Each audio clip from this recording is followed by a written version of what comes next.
Olá, seja muito bem-vinda ao HNT TV Entrevista. Hoje nós vamos falar sobre um tema um pouquinho indigesto. Ninguém gosta de ser desrespeitado e a idade não é motivo para diminuir ninguém. Nós vamos conversar com a advogada especialista em direito trabalhista e previdenciário e também ativista dos direitos sociais, Andréa Zattar. A gente vai conversar um pouquinho sobre os conceitos do que é etarismo, se é um crime e quando ele se configura. Senhora Andréia, seja muito bem-vinda aqui ao HNT TV Entrevista. Para a gente é uma honra tê-la aqui conosco. Uma alegria, Camila, agradeço o convite, agradeço a escolha do tema, porque realmente precisa ser debatido e enfrentado, né? Exige política social, exige conhecimento de toda a sociedade. A senhora é especialista em direito do trabalho. Quando a gente pode entender que está configurado o etarismo dentro do universo corporativo? Começa quando encontra barreira na contratação. Você observa que é o perfil já de uma idade mais elevada, às vezes mediana, mas eles preferem alguém mais jovem, e a pessoa é preterida para a vaga, mesmo quando preenche todos os requisitos, quando tem um currículo, uma vasta experiência para a função, mas deixa de ser contratada. E isso é crime, senhora Andréia? Só quando efetivamente comprovado que decorre de uma discriminação, o que é difícil de se provar. Para a gente reunir provas, quais seriam válidas, a gente pensando num processo? Prints, áudios? Às vezes, o fato de se contratar uma pessoa mais jovem em detrimento e com uma qualificação menor que não corresponde, é um indício de prova. Porque às vezes você não vai ter uma prova objetiva, porque aquele que está fazendo a seleção vai ter o cuidado de não deixar evidências. Mas as dispensas, por exemplo, geralmente ocorre com pessoas com maior idade. Ela fica privada do emprego e de aposentadoria, passa a ser um problema social. Ela não é contratada, ela não permanece no emprego e também não pode dispor de um benefício previdenciário. E quando a gente pensa em homens e mulheres, as idades são diferentes? São. Lamentavelmente, o etarismo pesa mais sobre a mulher. O homem de cabelo grisalho é visto como charmoso, é visto como mais experiente, sensato. A mulher não. Se ela assume o cabelo branco, ela é desleixada, está velha mesmo, exige uma preocupação muito grande com o aspecto formal da mulher, a aparência, a vestimenta. E o que o homem é um galã, o José Maier, uma mulher da mesma idade, às vezes é a avó numa novela. Quando a gente fala já em quem está contratado, quais são as características que a gente tem que ficar atenta que os colegas de trabalho podem fazer que se configura como etarismo? Senta numa mesa no refeitório, a pessoa com mais idade está sentada sozinho, desde as pessoas sentarem na mesma mesa, observa-se que os mais jovens se reúnem numa mesa entre eles. Às vezes essa pessoa não é convidada para as confraternizações, para os raps, para algumas atividades. E isso vai sendo observado. Às vezes uma atividade que exige mais rapidez, celeridade, eles acham que ela vai empatar, vai atrapalhar, não vai acompanhar o desenvolvimento É e vai uma questão de ficando... capacitismo também. Também está envolvido tudo isso. É como se a pessoa não conseguisse corresponder. Exatamente. E é interessante que o etarismo, às vezes, está enraizado até na própria pessoa, em razão da normalização. A pessoa fala, não tenho mais idade para isso. Mas na minha idade, essa roupa já não combina mais comigo. Então, existe também o que vem da própria pessoa. E tem também o etarismo inverso, nós estávamos conversando aqui nos bastidores, né? É quando não se contrata a pessoa porque é muito jovem, acabou de sair da faculdade, não tem experiência, E aí ele encontra também uma cláusula de barreira para ingresso no mercado de trabalho. E é uma via de mão dupla, então, quem entende mais e quem entende menos. O Isso. correto seria o equilíbrio? Exatamente, porque tem que haver políticas sociais, inclusive como já existe para menor aprendiz, mais voltado para o idoso, assim como para a contratação de PCDs exige uma cota mínima, exige que se obedeça os parâmetros da lei, também vai chegar o momento que nós vamos precisar de políticas sociais, de incentivos fiscais, ou para a contratação ou para a permanência no mercado de trabalho. A condenação, nesses casos, quando a pessoa que foi lesada, ela ganha o processo ali em juízo, costuma ser indenização? Sim, ocorrem indenizações por danos morais. O Estatuto do Idoso já traz uma prerrogativa de defesa, a Constituição Federal também assegura, para que não haja danos para a imagem, para o direito de personalidade, para o aspecto emocional. E, se comprovado, é passível de indenização. O juiz fixa e a empresa é condenada ao pagamento. A senhora mencionou o Estatuto do Idoso, mas daí a gente está falando de pessoas a partir de 60 anos. Isso. Mas esse etarismo nem sempre acontece a partir dessa idade, ele já vem antes, né? Para as mulheres, geralmente aos 40, 45, já começa a pesar. E isso adoece, né, doutora? A mulher, ela não é só o emprego, mas é a questão do indivíduo mesmo. É porque o emprego, ele traz a questão de pertencimento, de grupo, de valorização, de desenvolvimento, de crescimento, de perspectiva. Então, ele vai muito além do emprego. Geralmente, a gente passa mais tempo com quem? Com as pessoas com quem trabalhamos.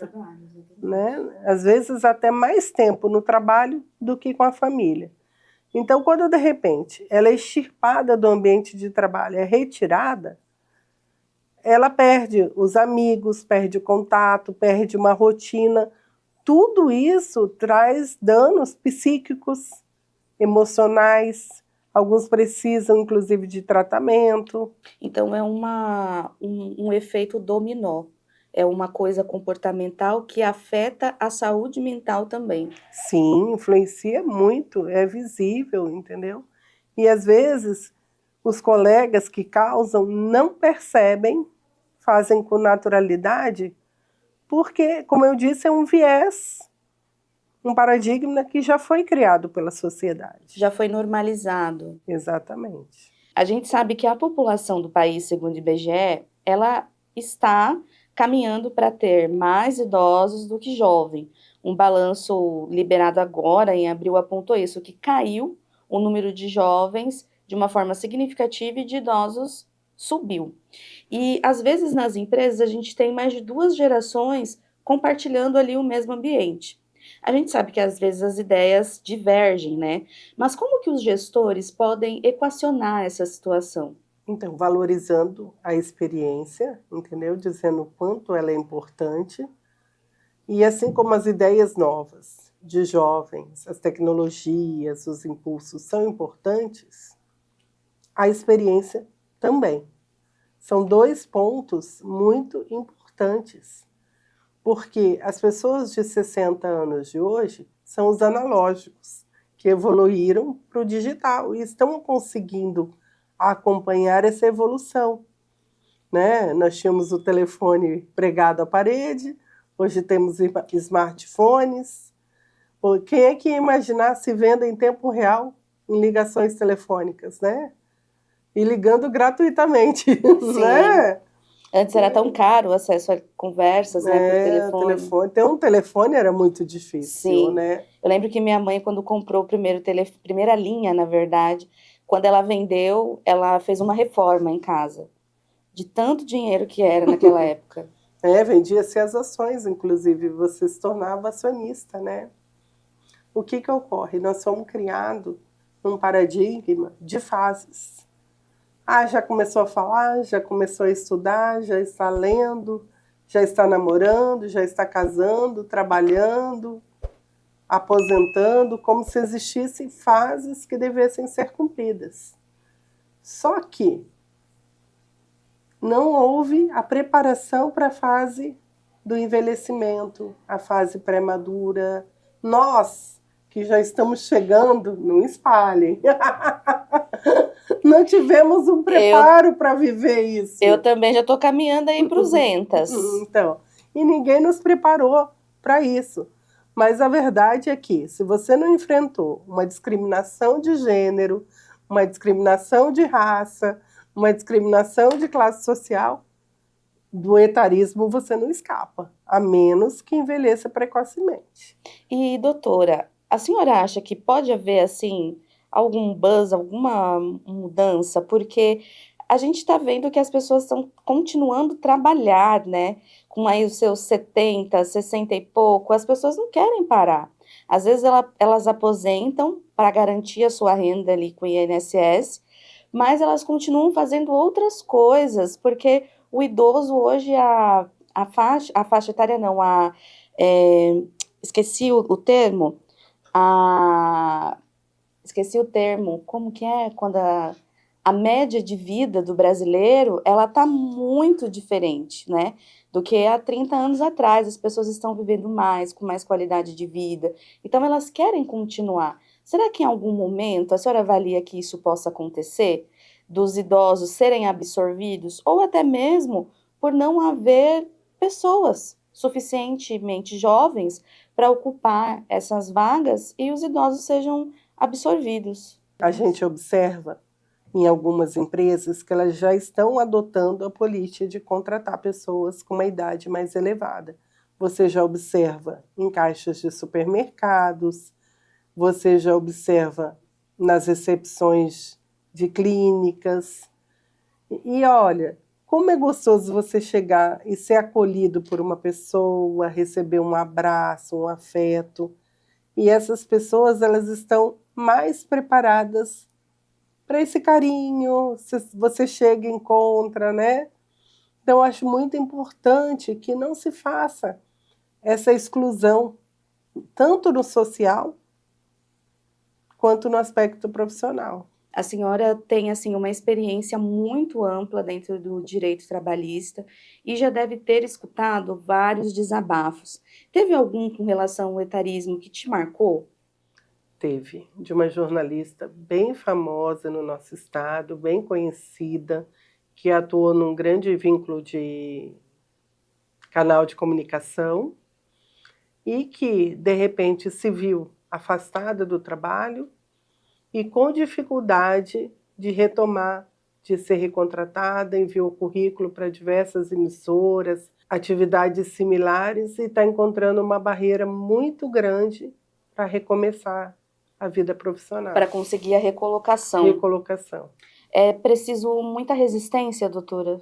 Ela tem encontrado porque, geralmente, jornalismo, observa-se que até existem homens senis, de cabelo mais grisalho, para dar aquela aparência de charme, de experiência, mas a mulher geralmente que está ao lado da bancada é uma mulher mais jovem, mais bonita, e se utilizam muito do fator imagem, né? E o que dificulta a recolocação.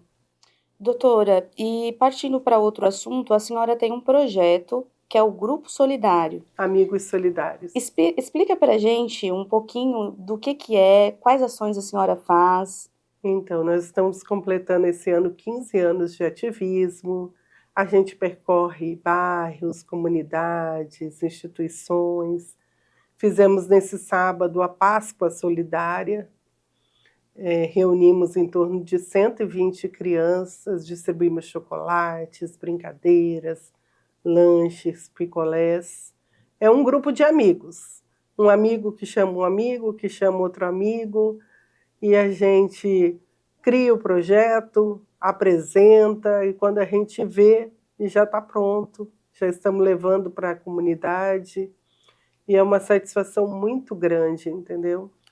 Deixa o coração quentinho. Eu costumo dizer que eu sou advogada, articulista e ativista, mas o que eu tenho mais é o ativismo. E doutora, tem página na internet, alguém que queira participar, se conectar para fazer parte dessa ação? Aí tem que entrar em contato com a gente. Por enquanto está inativo o Instagram, a gente ainda tem um pouquinho de resistência de divulgar para não parecer que é uma autopromoção, mas se desejarem pode me ligar, 65 99971 4061. Tá certo. Tem algo que a senhora deseja destacar que a gente não tocou?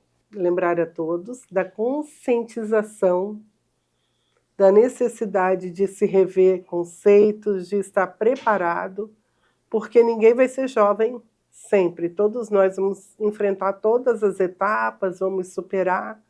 E, em não havendo interrupção da vida antes, vamos enfrentar a velhice. Tá certo, doutora, muito obrigada. Eu que agradeço, pela foi sua muito presença bom. aqui. A senhora mexeu na sua agenda. Estávamos Foi. agendadas para um outro dia, a senhora moveu. Sei que seu tempo é muito corrido. Muito obrigada pela sua presença aqui, por todo o conhecimento que a senhora compartilhou conosco. Foi muito boa essa conversa, foi mais do que entrevista, foi uma conversa, foi informal, leve, muito bom de estar aqui. O Dan, tive uma alegria muito grande de conhecer. O Dan é o nosso querido. Doutora, muito obrigada, viu? Deus Aqui a abençoe. gente, nós somos uma boa dupla, o Dan é maravilhoso. Foi uma honra conhecer a senhora. Muito obrigada. Eu que agradeço a oportunidade. Muito obrigada a você também que nos acompanhou até o fim desse episódio. Continue por dentro de tudo que acontece no Brasil, em Mato Grosso e no mundo, em hnt.com.br, também ali no Instagram. Todos os dias os principais vídeos e as principais notícias. E se você ainda não está inscrito, por favor, se inscreva aqui no nosso canal HNTTV MT. A gente te espera no próximo episódio. Até mais!